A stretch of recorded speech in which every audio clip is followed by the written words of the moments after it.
एक नई वीडियो के साथ आज मैं फिर हाजिर हूं, आपका होस्ट दोस्त विक्रांत जोशी। आपका स्वागत करता हूं मेरे रिव्यू मास्टर में। यदि आपने चैनल को सब्सक्राइब नहीं किया हो तो अभी कर लीजिए और बेल आइकन को भी प्रेस कर दीजिए। यदि आप मुझे सोशल मीडिया फॉलो करना चाहते हैं, लिंक डिस्क्रिप्शन में मिल जाएगा और स्क्रीन पर भी मिल जाएगा। अपनी सबसे पहली खबर में हम लोग बात करेंगे प्रोजेक्ट 75I की। आपको पता है कि रशिया, स्पेन, फ्रांस इत्यादि देश इस जो टेंडर है उसमें भाग ले रहे हैं और इनको सेलेक्ट किया भी गया है। इसलिए सेलेक्ट किया गया कि ये टेंडर में भाग ले सकते हैं भारत की तरफ से माझगांव डॉक लिमिटेड और एलएनटी को सेलेक्ट किया गया कि इन कंपनियों के साथ, इन देशों की कंपनियों के साथ सहयोग करके जो सबमरीन है, कन्वेंशनल सबमरीन है, उसको बनाना है। रशिया ने फिर से भारत के सामने ये प्रस्ताव रखा है और कई बार वो रख चुका है कि एयर इंडिपेंडेंट प्रोपल्सन जो टेक्नोलॉजी है वो भारत को रशिया देगा और इसका 100% टेक्नोलॉजी ट्रांसफर करेगा। रशिया हमेशा से ही न्यूक्लियर सबमरीन बनाता है, वो कन्वेंशनल सबमरीन नहीं बनाता है, इसलिए उसके पास एयर इंडिपेंडेंट प्रोपल्सन की टेक्नोलॉजी अभी तक नहीं थी। वो इसको डेवलप कर रहा है और इसको ट्राई भी कर रहा है। रशिया ने कहा है कि 1 साल इसमें लगेगा और उसके जैसे ही बनेगा उसको भारत को प्रस्तुत कर देगा। भारत के इस प्रोजेक्ट की जो टेंडर है उसको कंप्लीट होने में भी अभी 1.5 से 2 साल या 3 साल लग सकते हैं और इस प्रकार की जो टेक्नोलॉजी ट्रांसफर है अगर कोई दूसरे देश नहीं देते हैं, हालांकि इसमें एयर इंडिपेंडेंट प्रोपल्सन की बात की गई है, इस टेंडर में बात की गई है, अगर टेक्नोलॉजी नहीं देते हैं या उसका कुछ अतिरिक्त चार्ज करते हैं या रशिया से अच्छा टेक्नोलॉजी ट्रांसफर नहीं करते हैं तो रशिया के चांस बन सकते हैं। पर यहाँ पे अभी चांस कम ही लग रहे हैं रशिया के, ज्यादा चांसेस हमें फ्रांस के लग रहे हैं, स्पेन के लग रहे हैं। बात कर लेते हैं भारत और ग्रीस के रिश्तों की। भारत के विदेश मंत्री और ग्रीस के विदेश मंत्री के बीच में मुलाकात हुई, इसमें कुछ समझौता पर साइन हुआ। इसमें महत्वपूर्ण समझौता यह था इंडो पैसिफिक रीजन में फ्रीडम ऑफ नेविगेशन या इस रीजन को कलेक्टिवली इस्तेमाल करना, सभी के लिए इस्तेमाल हो, किसी का एकाधिकार ना हो, इस प्रकार का एक एग्रीमेंट था, उस पर ग्रीस रेडी हो गया है और साइन कर दिया है। इसका मतलब यह है कि वो भी चीन जो यहाँ पर इंडो पैसिफिक रीजन में, साउथ चाइना सी में ये प्रयास करता है कि पूरा क्षेत्र चीन का है, वो किसी को हस्तक्षेप नहीं करने देता है, उसका विरोध कर रहा है। ये विरोध इसलिए अपवाद माना जा रहा है क्योंकि ग्रीस जो है वो चीन का बहुत अच्छा एलाय माना जाता है यूरोप में और बेल्ट एंड रोड इनिशिएटिव में यूरोप में एक फ्लैग बियरर की तरह निकलकर सामने आया है चीन के लिए। और चीन के विरुद्ध या चीन की मानसिकता के विरुद्ध इस प्रकार के अग्रीमेंट में भारत के साथ साइन करना यह दर्शाता है कि इस मामले में इंडो पैसिफिक रीजन में फ्रीडम ऑफ नेविगेशन और इसका कलेक्टिवली इस्तेमाल करना इस क्षेत्र का, इस मामले में वो चीन के साथ नहीं है, भारत के साथ है। भारत के लिए एक अच्छी खबर इसको माना जा सकता है। वही बात कर लेते हैं स्विट्जरलैंड की। स्विट्जरलैंड के द्वारा नए एयरक्राफ्ट खरीदे जाने हैं। कुछ दिनों पहले ये एक टीवी रिपोर्ट में उनके वहां सामने निकल कर आया था कि F-35 को उन्होंने खरीदने का मन बना लिया है, पर अभी भी वो एयरक्राफ्ट में फैसला नहीं कर पाए। F-35 को उन्होंने इसलिए खरीदने का मन बनाया हुआ था कि अच्छे पैकेज के साथ कम दाम में उनको ये चीज प्राप्त हो रही थी।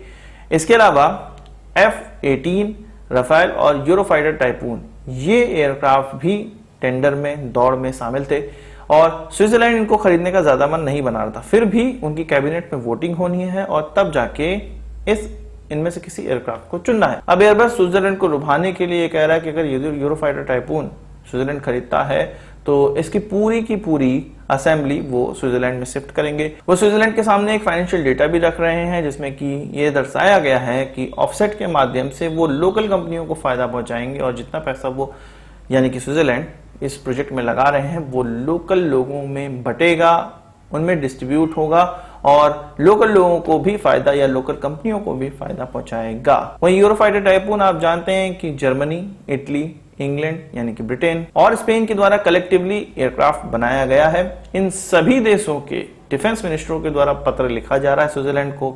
वहीं फ्रांस के डिफेंस मिनिस्टर के द्वारा भी पत्र लिखा जा रहा है कि हमारा एयरक्राफ्ट राफेल खरीद लीजिए। वहीं जो बाइडेन की तरफ से भी दबाव बनाया जा रहा है स्विट्जरलैंड पे कि हमारा एयरक्राफ्ट खरीद लीजिए, अमेरिकन एयरक्राफ्ट खरीद लीजिए। अब देखना यह है कि ये डील किससे साइन होती है और डील भी काफी बड़ी है, $6.5 बिलियन की ये डील है। बात कर लेते हैं स्पेस सेक्टर की न्यूज की। भारत में स्पेस ट्रांसपोर्टेशन के लिए एक ड्राफ्ट नया तैयार हो रहा है, 2020 का तैयार हो रहा है और इसकी कुछ चीजें निकलकर सामने आई हैं। इस ड्राफ्ट में ये कहा गया है कि भारत या किसी भी प्राइवेट प्लेयर को लॉन्चिंग साइट बनाने के लिए परमिशन मिलेगी।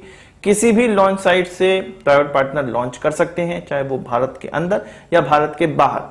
ये सारे चीजों के अधिकार अब प्राइवेट पार्टनर्स को दिए जाएंगे। अभी तक इससे पहले ना वो लॉन्च साइट बना सकते थे और ना ही भारत में किसी लॉन्च साइट का इस्तेमाल प्राइवेटली वो कर सकते थे। उनको करना था तो इसरो के ही लॉन्च साइट से ही करना था। अब वो ये सारी चीज अलग से कर पाएंगे।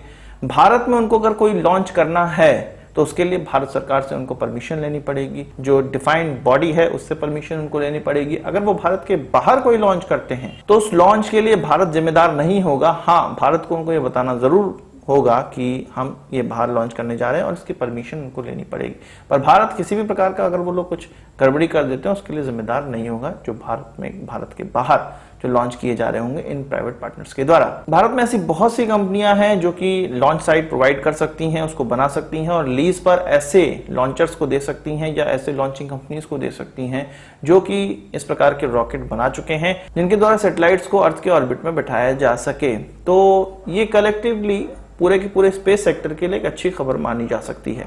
वहीं बात करें जो जम्मू एयरबेस में, इंडियन एयरफोर्स के एयरबेस में जो अभी अटैक हुआ था, ड्रोन से अटैक किया गया था, उससे कुछ और लीड खबर निकल कर सामने आई है। इस पर डेडिकेटेड वीडियो मैंने बनाई है, आपको आई बटन पे मिल जाएगा, लिंक डिस्क्रिप्शन में भी मिल जाएगा, आप कहीं से भी देख सकते हैं। इसमें कुछ अपडेट निकलकर सामने आई है। इसमें जो ड्रोन से हमले की बात कही जा रही थी उसमें ये कहा गया है कि ये ड्रोन क्रैश कराए गए हैं। हालांकि ये छोटे ही ड्रोन हैं, इसमें आईडी लगे हुए थे और ये 2 साइड पर जाके क्रैश हुए हैं, ना कि उनके द्वारा बम गिराया गया है। अभी और इन्वेस्टिगेशन चल रही है, जैसे ही डिटेल निकलकर सारी आएगी, पूरी स्टोरी निकलकर सामने आएगी, मैं आपको जरूर बताऊंगा। हालांकि इसमें जो हाथ है वो पाकिस्तान बेस्ड टेरर ऑर्गेनाइजेशन जैसे मोहम्मद का हाथ बताया जा रहा है। आगे इन्वेस्टिगेशन चलेगी और सारी डिटेल निकलकर सामने आएगी। पर एक ये बहुत विचलित करने वाली खबर है कि हम ड्रोन से अपनी रक्षा नहीं कर पाए और इसको हमें मानना चाहिए, इसको हमें दुरुस्त करना चाहिए। आज की इस वीडियो के लिए बस इतना ही। आशा करता हूं आपको वीडियो पसंद आई होगी, आप उसको एक बड़ा थम्स अप जरूर देंगे। इस वीडियो से मुझे कोई सवाल सुझाव हो कमेंट बॉक्स में जरूर आइएगा और यदि आपने हमारा चैनल तो सब्सक्राइब नहीं किया उसे भी कर लीजिए, क्योंकि हम इस प्रकार की वीडियो लाते रहते हैं। नमस्कार, थैंक यू, जय हिंद।